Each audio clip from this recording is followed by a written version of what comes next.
আসলে ক্যাপ্টেন্সি নিয়ে কোনো কথা নেই। তো আমার মনে হয় যে ক্যাপ্টেন্সি, সিনিয়র প্লেয়ার, তারপর রিটায়ারমেন্ট, তারপর কারা ফিচার, এগুলো কিন্তু আসলে জাস্ট এগুলো বাইরে না বলে আপনি যারা যে ডিপার্টমেন্টে আছে সেভাবে কথা বললে ভালো।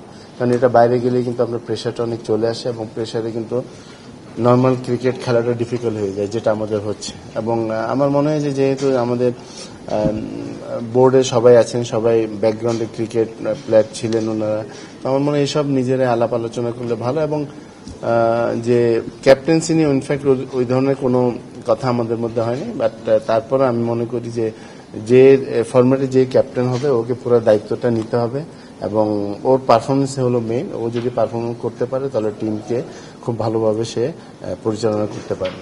প্লেয়ারদের আপনার অপশনের উপর এটা ডিপেন্ড করে। আপনি দেখেন অন্য সব দেশের কিন্তু আপনার 3 ফরম্যাটে 3 ধরনের প্লেয়ার আছে, কিন্তু বাংলাদেশের ম্যাক্সিমাম কিন্তু আপনার ম্যাক্সিমাম প্লেয়াররা কিন্তু 3টা ফরম্যাটে খেলছে। সেটাতে আপনার অপশনটা আমাদের খুব কম। যেখানে আপনার টিম করতে পারছেন না সেখানে 3টা ক্যাপ্টেন করা কিন্তু আপনার জন্য ডিফিকাল্ট হয়ে যাবে। বাট একটু আগে যেটা আমি বললাম যে ক্যাপ্টেন ওরকম হইতে হবে যে ভালো লিড দিতে তখনই পারবে যদি ভালো পারফর্ম করে। এখন আমাদের ওই পারফর্মারটা আগে খুঁজে বের করতে হবে। আমি মনে করি যে আপনার যারা সিনিয়র প্লেয়ার তাদেরকে কিন্তু আমাদের সবাইকে সম্মান করা উচিত এবং প্লেয়াররা এমন একমাত্র প্লেয়ারই বলতে পারবে ওকে কখন ওর ফিটনেস, ওর মানে আপনার যে প্রেশার কিভাবে ও খেলাটা দিচ্ছে সেটা কিন্তু একমাত্র প্লেয়ারই বুঝতে পারে এবং তার উপর ডিপেন্ড করে যে আপনার এবং ফিউচার ওর কি অবস্থান, ওর সবকিছু মিলে আমার মনে প্লেয়ারের উপর ছেড়ে দেওয়া উচিত। ওর ডিসিশনটা ওর, এবং যদি বেশি সমস্যা হয় তাহলে টিম ম্যানেজমেন্ট আছে, প্লেয়ার আছে, ওরা বসে সিদ্ধান্ত নেওয়া উচিত। আমার মনে হয় এসব নিয়ে বাইরে আলাপ আলোচনা করাটা এটা সম্মানজনক দেখায় না। আপনার প্রত্যেকটা জিনিসই কিন্তু দেখেন আমরা ডেভেলপ করার চেষ্টা করছি।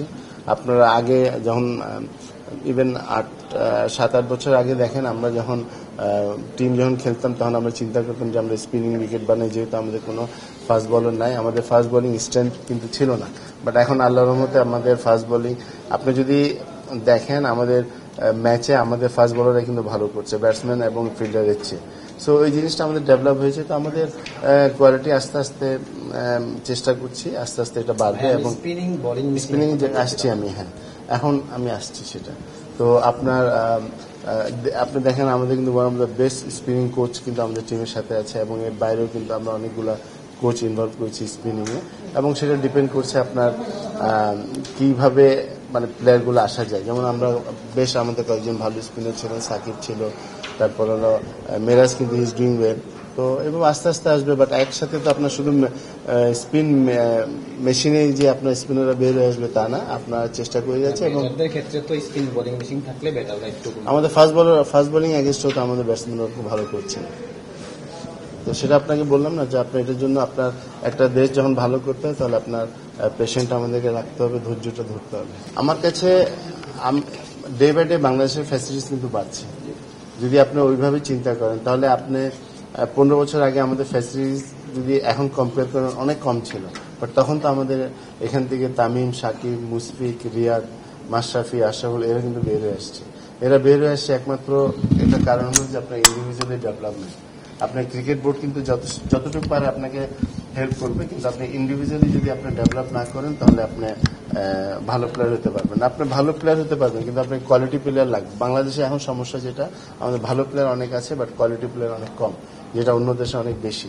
তো সেটা বললাম যে আপনার এটার দুই দিক দিয়ে আপনার এফোর্টটা লাগবে, ক্রিকেট বোর্ডের লাগবে এবং আপনার প্লেয়ারও লাগবে। আমি সাকিবদের কথা আগে বলেছি বিকজ তখন কিন্তু ক্রিকেট বোর্ড এখন যে ফ্যাসিলিটিস দিচ্ছে তখন মনে করেন এটার 50% কম ছিল, বাট তখন তো ওরা কিন্তু একটা কোয়ালিটি পর্যায়ে গিয়েছে ওদের যে পারফরমেন্স।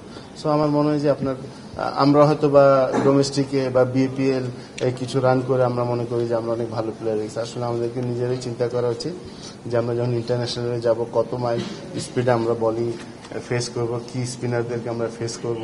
সো এগুলো সব কিছু আসলে চিন্তার ব্যাপার এবং এগুলো ডেভেলপ করলে আমরা একটা ভালো পর্যায়ে যাব। তামিম ইকবালের ইন্টারন্যাশনাল ক্যারিয়ারটা দুর্দান্ত, কয়েকদিন আগে তাকে আসলে সংবর্ধনা দেওয়া হয়েছে। তামিমের মতো ক্রিকেটারকে আসলে বোর্ডে প্রয়োজন কিনা আপনার কাছে? তামিম বোর্ডে এটা ডিপেন্ড করে আপনার মানে যে কে কিভাবে যেতে চাচ্ছেন। যেমন আমি মনে করেন যে খেলার পর আমার ইচ্ছা ছিল ক্রিকেট বোর্ডে আসার, আমি এসেছি। এটা এখন ডিপেন্ড করে, অনেকে হয়তো আসেনি, হয়তো বা ওদের ইন্টারেস্ট নেই। তো ডেফিনেটলি আপনার যাদের ব্যাকগ্রাউন্ড ভালো, যারা ক্রিকেটে যারা আছে, ক্রিকেট না আপনার যে কোনো স্পোর্টসে যাদের ব্যাকগ্রাউন্ড থাকে, ওরা ওই ফুটবল আছে, হকি আছে, তো আসলে এটা ক্রিকেটের জন্য বা স্পোর্টসের জন্য অনেক ভালো হবে।